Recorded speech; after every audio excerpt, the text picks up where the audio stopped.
नमस्कार दोस्तों, welcome back on my YouTube channel RPN revolution में आपका स्वागत है। और ये इंग्लिश ट्रांसलेशन की जो सीरीज़ है उसकी दूसरी वीडियो है, जिसमें पहली वीडियो में आपने कुछ बेसिक कंसेप्ट जाने होंगे और इसमें हम दोस्तों सिंपल जो सेंटेंस है दोस्तों वो स्टार्ट करने जा रहे हैं। सिंपल सेंटेंस के स्टार्ट करने से पहले कुछ इंग्लिश के जो वर्ड्स हैं उनकी जानकारी लेते हैं दोस्तों। जैसे कि हुआ दिस माने दोस्तों यह होता है, और ये पास के लिए, जैसे कोई वस्तु तुम्हारे पास है यानी कि यह एक मार्कर है तो ये मेरे पास है, तो इसलिए यह लगेगा दिस इज ए मार्कर। अगर कोई वस्तु जैसे बुक है, कोई आपके पास बुक रखी होगी कुछ दूरी पे, तो उसे हम बोलेंगे दैट इज़ ए बुक, वह एक किताब है।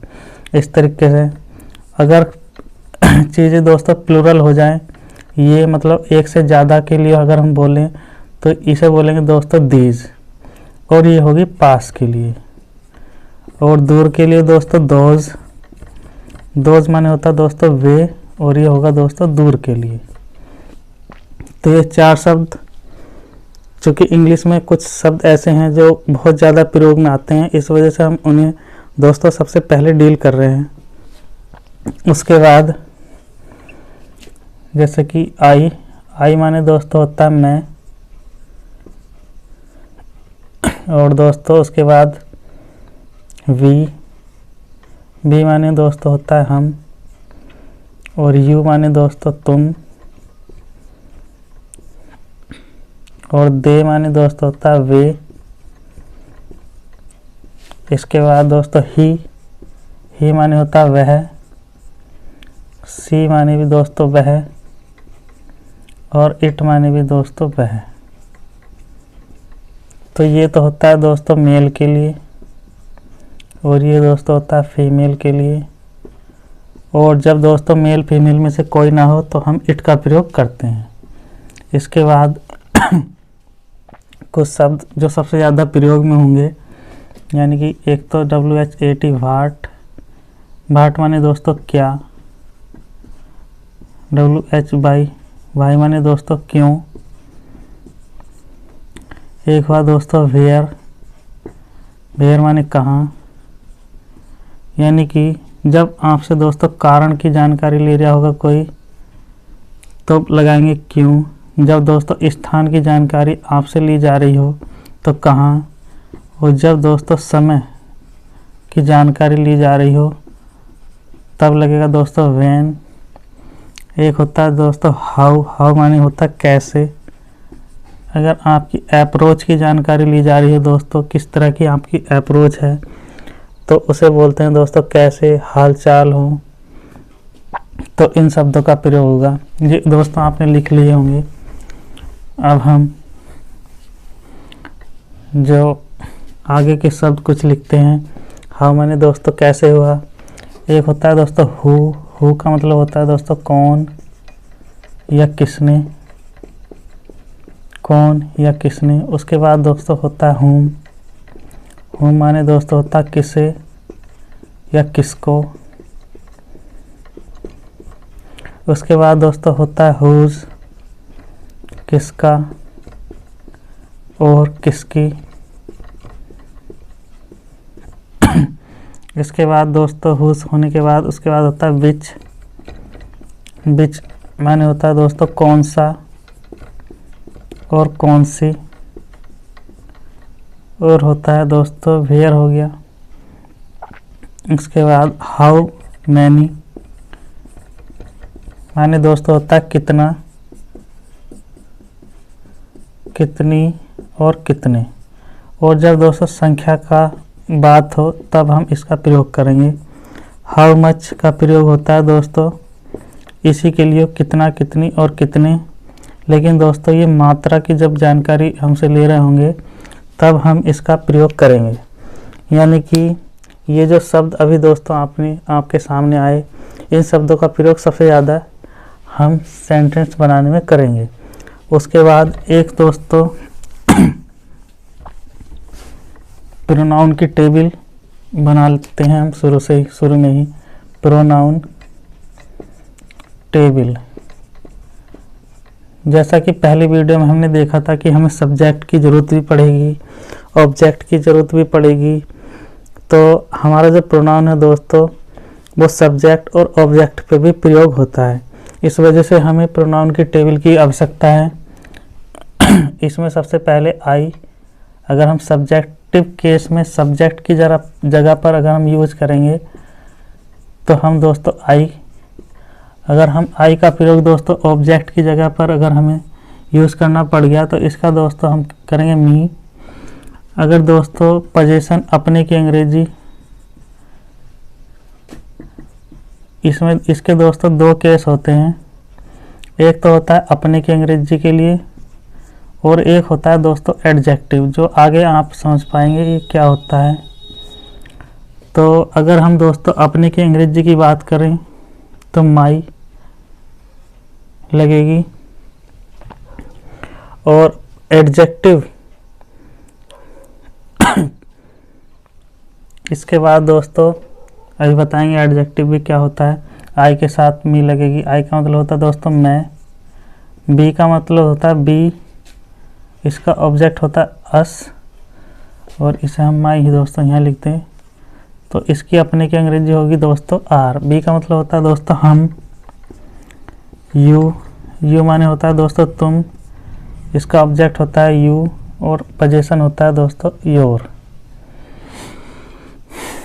और इसके बाद हम करते हैं ही माने दोस्तों वह, ही, हिम और हिज।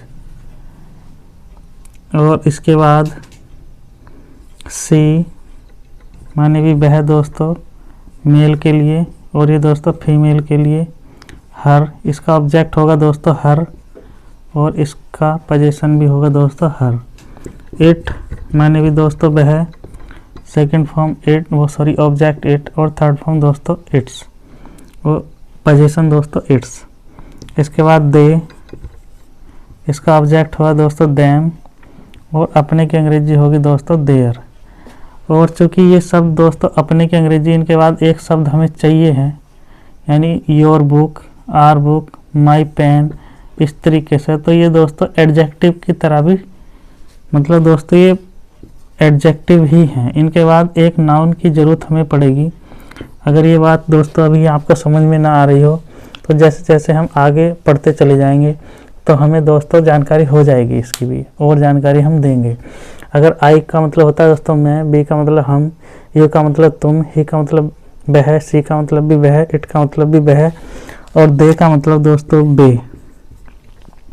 अगर हमें दोस्तों ऑब्जेक्ट की जगह ज़रूरत पड़ने लगी मैं की, तो हम लगाएंगे मी। हम की अस, तुम की यू, हिम वह, हर लड़की के लिए, हिम लड़के के लिए, इट बेजान वस्तुओं के लिए, दैम लगेगी दोस्तों बे। अगर हमें दोस्तों पोजीशन दिखाना होगा, जैसे मोहन अपना काम कर रहा, तो अपने की अंग्रेजी my, are, your, his, her, its. इनके बाद दोस्तों एक नाउन जरूर होगा, क्योंकि ये एडजेक्टिव हैं और एडजेक्टिव की जानकारी अभी हमने नहीं दी चैनल पे, तो आगे इसकी जानकारी मिलेगी। एक चीज़ और, चलो दोस्तों जब एडजेक्टिव आ ही गया तो बताते हैं कि एडजेक्टिव क्या होता है। जैसो एक बहुत सुंदर लड़का। अगर दोस्तों हमने ये एक सेंटेंस का एक फ्रेज लिखी, एक छोटा सा सेंटेंस लिखा कि एक बहुत सुंदर लड़का, यानी कि इसमें जो दोस्तों लड़का होगा ये चूंकि सबसे लास्ट में आ रहा, इसे हम बोलते हैं नाउन, और ये कोई नाम है, ये लड़के की क्या दोस्तों विशेषता बता रहा है। तो जो शब्द दोस्तों विशेषता बताते हैं, जो शब्द विशेषता बताते हैं उन्हें दोस्तों हम बोलते हैं एडजेक्टिव। जैसे कि इस लड़के की विशेषता बता रहा है कि ये सुंदर है। अगर इस विशेषता की इंटेंसिटी को और बढ़ा दें तो उस तरीके के जो शब्द होते हैं वो होते हैं दोस्तों एडवर्ब। और ये जो शब्द एक आया दोस्तों, इसे हम आर्टिकल भी बोलते हैं और डिटरमिनर भी बोलते हैं। ये इंडिकेट करता है कि आगे कहीं ना कहीं हमारा नाउन आया हुआ है, आगे कहीं ना कहीं नाउन आया हुआ है। यानी कि जो पोजीशन दोस्तों हिंदी की है, अगर हम अंग्रेजी में बनाए इसे ए वेरी ब्यूटीफुल लड़का यानी बॉय, यानी जो पोजीशन जिस तरीके से हमारी हिंदी में है उसी तरीके से अंग्रेजी में बनती है। इसी वजह से हिंदी के माध्यम से अंग्रेजी सीखना आसान होता है कि कुछ जगह सिमिलरिटीज़ हमें मिल जाती है, जिस वजह से जैसे हम प्रयोग करते हैं हिंदी में उसी तरीके से अंग्रेजी में भी प्रयोग होते हैं। तो ये सब दोस्तों नाउन हुआ। उसके पहले हमारा एडजेक्टिव आता है, उसके बाद एडवर्ब आता है और उसके बाद डिटरमिनर आता है। और डिटरमिनर एक इंडिकेटर होता है कि आगे कहीं ना कहीं नाउन आया हुआ है, ये इस चीज़ का संकेत देता है। क्योंकि अभी हमारे जो प्रोनाउन की टेबल में एडजेक्टिव एक शब्द आया था, तो जैसे कि इसमें क्या था, माई हुआ, तो माई बुक, तो बुक तो दोस्तों हमारा नाउन हुआ। और ये जो हुआ हमारा दोस्तों, इसे बोलते हैं हम एडजेक्टिव ऑफ प्रोनाउन। जैसे योर बुक या योर पेन, तो पेन तो दोस्तों नाउन हुआ, तो योर दोस्तों यहाँ पर क्या हुआ हमारा एडजेक्टिव। तो ये जो एडजेक्टिव वाली सीरीज होती है जो अपने की अंग्रेजी होती है, वो अपनी जो विशेषता बताती है। तो उम्मीद है दोस्तों आप नाउन एडजेक्टिव के बारे में आपको जानकारी मिली होगी। और जैसे जैसे सीरीज आगे करेंगे स्टार्ट हम, तो सेंटेंस बनाने से कुछ बेटर अंडरस्टैंडिंग होती चली जाएगी। अंडरस्टैंडिंग को बेटर करने के लिए हम अब कुछ स्ट्रक्चर फॉलो करेंगे। सिंपल जैसे सेंटेंस हम स्टार्ट करने जा रहे हैं। सिंपल सेंटेंस जो कि पिछली वीडियो में हमने बताया कि इसके 3 कैटेगरी हैं, एक प्रेजेंट की, एक प्रेजेंट की, एक पास्ट की और एक फ्यूचर की, जिसमें हमने सिंपल प्रेजेंट की पहचान भी बताई थी। सिंपल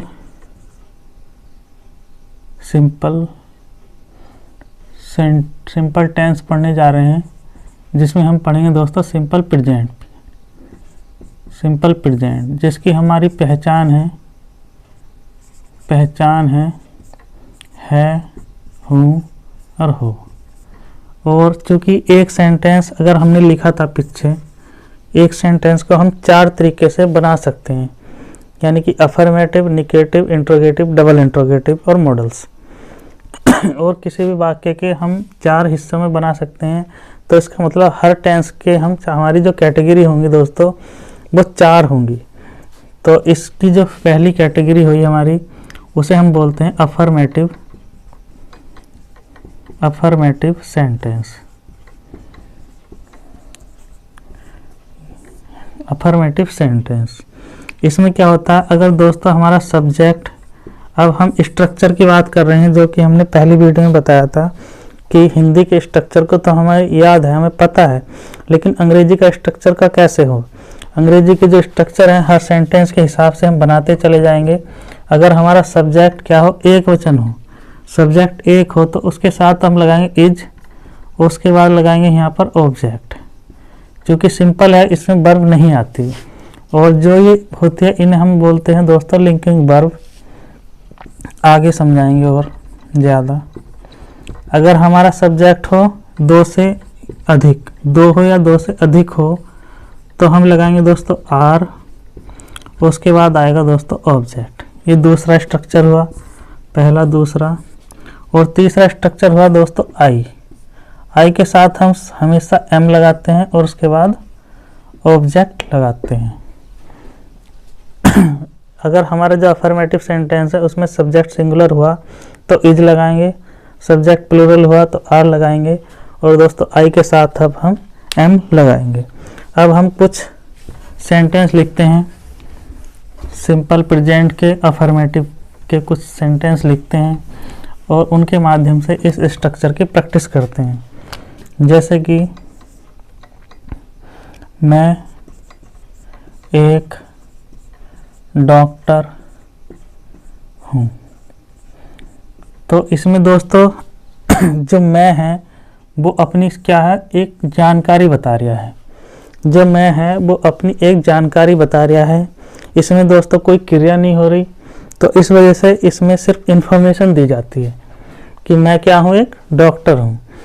तो इसमें दोस्तों जो हमारा हिंदी का सब्जेक्ट है वो और जो इंग्लिश का सब्जेक्ट हो वो एक ही जगह होगा।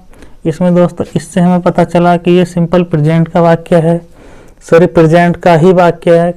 प्रेजेंट के कई कैटेगरी हो सकती हैं। अगर आई की अंग्रेजी हमने लिखी मैं की अंग्रेजी आई के हिसाब से दोस्तों हमने बताया एम, और एक डॉक्टर, ए डॉक्टर। इसका मतलब हमारा दोस्तों क्या हुआ, तो ये जो वर्ब होती हैं दोस्तों, ये हमें बताती हैं कि इसकी अगर हम इसमें बराबर का निशान लगा दें तो जो आई है दोस्तों वही डॉक्टर है।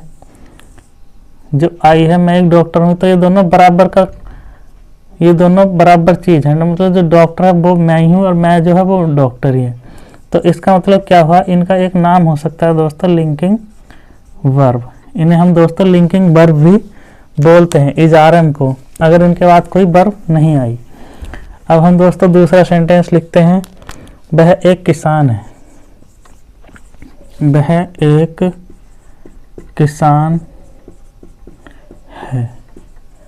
तो इसमें वह की अंग्रेजी दोस्तों क्या हुआ, ही, क्योंकि मेल है पर्सन तो इस वजह से ही लगाया हमने। और ही के हिसाब से दोस्तों इज, चूंकि एक वचन है, और एक किसान, ए फार्मर। तो एक फार्मर हुआ तो ही इज ए फार्मर। तीसरा वाक्य पढ़ते हैं हम कि वह एक नर्स है। वह एक नर्स है। तो वह क्या है दोस्तों, अब यहाँ फीमेल हुई तो इस वजह से हमने सी लगाया, यहाँ पे मेल था इस वजह से ही लगाया, और इसकी वजह से हमें लगा इज, और नर्स, ए नर्स। तो ये दोस्तों हमारे जो सिंपल सेंटेंस है, ये जो इज है दोस्तों, यहाँ पर क्या है, यहाँ पर एक लिंकिंग वर्ब का काम कर रही है। क्योंकि एक्शन इसमें हो नहीं रहा तो इस वजह से ये वाक्य जो सिंपल प्रेजेंट के हैं। और सिंपल प्रेजेंट के 4 कैटेगरी बन सकते हैं एक सेंटेंस के, चूँकि हम 4 प्रकार से बोल सकते हैं। तो अगला सेंटेंस जैसे कि हम पढ़ें, गाय एक पशु है, जानवर है। इस तरीके से हमने एक सेंटेंस लिखा, तो हम इसे कह सकते हैं गाय एक जानवर या पशु है। तो गाय की अंग्रेजी द काउ इज एनिमल। तो चूंकि ये एक नाउन आ गया तो इसके वजह से हमें ए या ए एन लगाना पड़ेगा। तो यहाँ पर दोस्तों ए एन लगेगा। इसकी जानकारी भी आपको मिलेगी कहाँ ए लगता है और कहाँ ए एन लगता है। अभी इन वाक्यों को बनाने की कोशिश करते हैं। 5वां वाक्य है,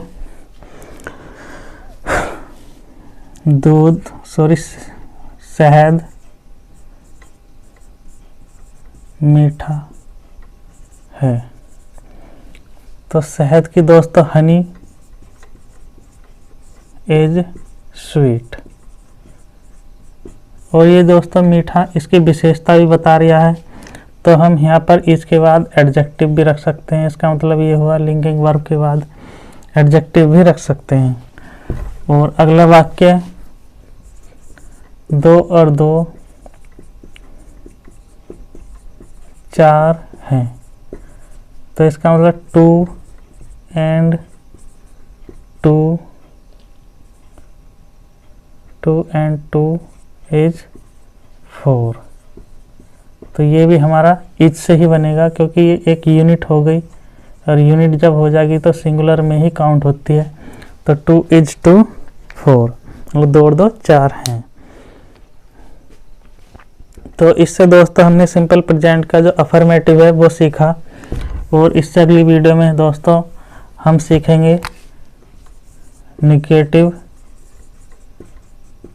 वो भी सिंपल का ही होगा, सिंपल का निगेटिव और इंट्रोगेटिव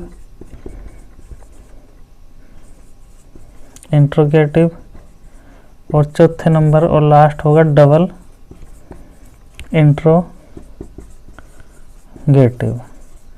इस वीडियो में दोस्तों इतना ही।